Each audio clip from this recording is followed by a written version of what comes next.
السلام عليكم أحبابي ميول بأجوبتان وادن سلامة كل سودة بدا جنركيغا دكتور سجيا موضوع أيغا ما انتو حلقو سابسانيا وحترك عافيمات وليه هاي قرفها فضلنا هدياتكو عصبتا جنركا سبسكرايب يسر مقالكي لانكري هديات أصحابتي هورين وجوبتا مقالكا لانكري سيلا شير كري قرفو وحو كميدي هاي ديرتا عنوضا لغو عافيستو sida shaaha iyo cuntooyin waxa uu qarfuhu daawo ahaan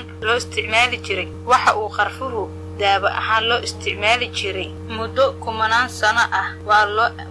waxaana jiray waqti dahab ka qaalisanaa qarfuhu faa'iidooyinkaas waxaa ka mid ah 1 kantaroolka sokorta dhiiga 2 kobcinta xasuusinta 3 ka hortagga cudurrada wadnaha 4 shaqada xididada dhiiga 5 sunta in ay saarto ama sun saaris 6 xanuunka caado wareerka 7 dhiigbaxa caadada 8 yareynta lafa xanuunka 9 wareegga dhiiga ama circulationka in ay ka dhigto mid normal ah sidoo kale waxa lagu daaweyn jiray hargabka 10 caafimaadka afka ama afqurunka ama afshiirka saa u taqaano waad ka mahadsantaa daawashada